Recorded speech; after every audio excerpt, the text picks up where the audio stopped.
Good morning, children. This is the second part of the chapter States of Matter. So, here in this, I will explain you about molecules and atoms. When we talk about molecules, see, children, they are so small we cannot see even the powerful microscope. Matter is made up of extremely tiny particles. These particles are so small that cannot be seen even under most powerful microscopes. These tiny particles are called molecules. A molecule is the smallest part of a substance which can exist independently. Molecule can exist independently. In the year of 1808, John Dalton discovered that a molecule itself is made up of still smaller particles. It is so small, but it is also made up of smaller particles, and these smaller particles are atoms. So, an atom is the smallest particle which make matter. Small atom is so small, smaller than molecule, but it is also made up of three types of, we can divide it into electron, proton and neutron. So that is why the modern researchers, when they prove this, Dalton said atom is the smallest, but modern theory said atom is not the smallest because it is also made up of electron, proton and neutron. So that is why Dalton's theory has been proved wrong. Now when we tell about the arrangements of molecules, see children,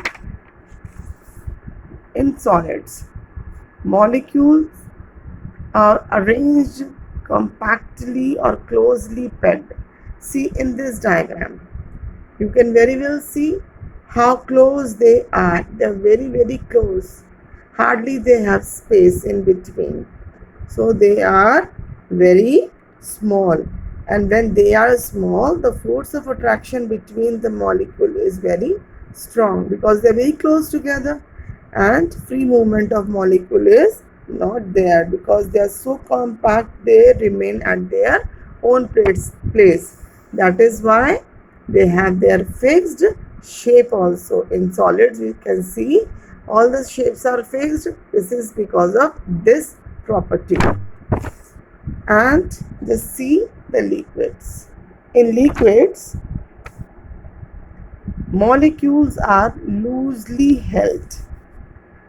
There are large intermolecular spaces. The force of attraction between the molecule is less, and hence free movement of molecule is there. Just see, I will show you the second diagram. Here is the second diagram is of liquid. You can see children, there is a space in between two molecules. Can you see them? Yes. And this is the reason when anything we add in liquids, that also accumulate in between the space. For example, if we add sugar, what we do, if we add sugar in between, sugar molecules also takes place in between the intermolecular spaces. What is the intermolecular spaces? The space between these two molecules. If you take a glass filled with water and you add some sugar, what will you see? The sugar is dissolved, but the volume remains the same. When you have added the sugar, suppose 50 gram of sugar, the volume is not at all increased. What happened with the sugar? It is not disappear, it is dissolved, but it has taken the place between the molecules, and this space between the molecule is known as intermolecular spaces. So, and here you can see the third one. This is the molecules of gas, and just see the place between these molecules is maximum. When the space is maximum, the attraction is minimum. So as in, for example, when we apply perfume, so what happens? The fragrance of perfume is spread all over the room. What does it show? It indicates that molecules of perfume spread all over the room. For example, in the morning when you do puja, you burn incense sticks. What is incense sticks? Agarbatti. When you burn it, its fragrance also spreads all over the room. You can smell. So this is also possible because the diffusion of gaseous molecules, they easily spread all over and we can feel the smell. And just see one thing I will show you. Just see, this glass jar is there and it is filled with the small beads. You can see the beads, they're closely packed. See, and if we pour some sand, the sand will take place in between these small beads. So this shows the small space in between, because all the spaces which you can see, so just see between two beads there is a small space and the sand accumulate in these spaces. So this experiment clearly shows that smaller particles, there is a intermolecular space between the bigger particle. Understood? And just see this. There are different shapes of containers, and in all the containers, suppose in this container 50 ml of water is there. Now we have changed the container. Now it is this conical flask. Now it is in a beaker. Now it is in a measuring jar. Volume is the same, but you can see the shape. The shape of the water was earlier like this. Now it is like this. All the four figures showing you the different shape. It means liquid takes the shape of the container. Okay. Just see, when we talk about the compressibility, compress. So for this, I will show you one more observation. Just see, here three different types of syringe. It is filled with the solid, it is filled with the liquid, and nothing is it inside, only gas, air is there. So when something is filled and we try to move the piston, it is really hard to move the piston because something solid is inside. And in the second piston, it moves a little in case of second syringe is containing colored water. And in the third, we can easily push the syringe inside. That is, it means solids are incompressible. Liquids can be compressed to some extent, and gases can be compressed easily because there is a intermolecular spaces between, means the intermolecular space is the most and between the molecule of gas, but it is least in the case of solid. That is why we find difficulty, and in solid it can compress some extent. So here I will show you how the change of state takes place.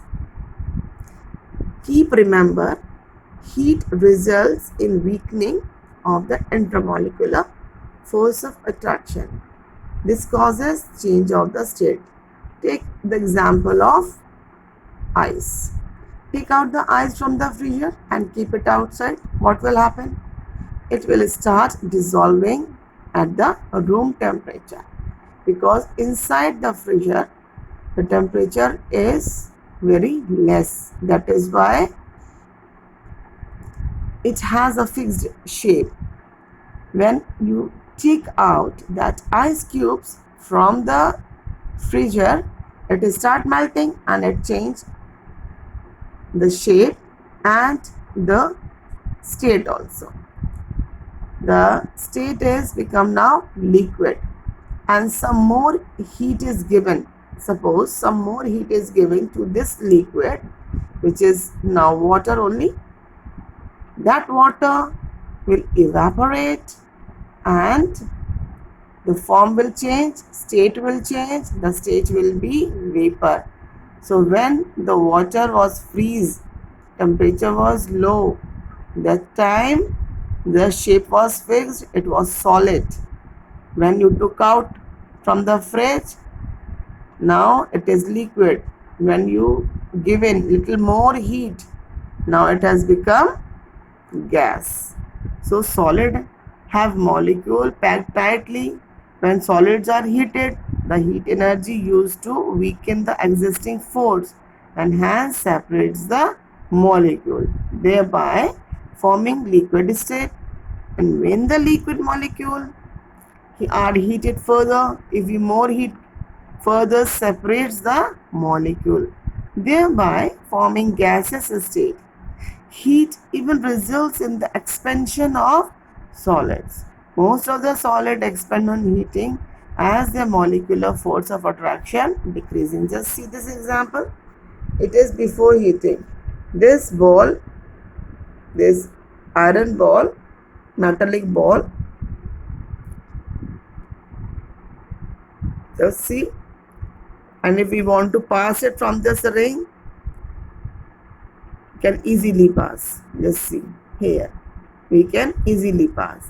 But after heating, the size of this ball has become little more expand, so it is impossible, or means we cannot pass this ring through this ball, because earlier the size was small. Now after heating, the size has become like this, more expand. So the metallic ball size, when it is heated, so it does not pass. Understood? So just see here also, this is ice. When the heat is given, the molecules are, the heat weakens the existing force. Now the molecules are separate. Now little more heat is given, and if we heat further, and it further separates the molecule. Just see the space between. See the maximum space, here the less space, and in solids hardly we can see the space. So as heat is given, just see molecules are running and the space is increasing, and here it is the maximum. Understood, children?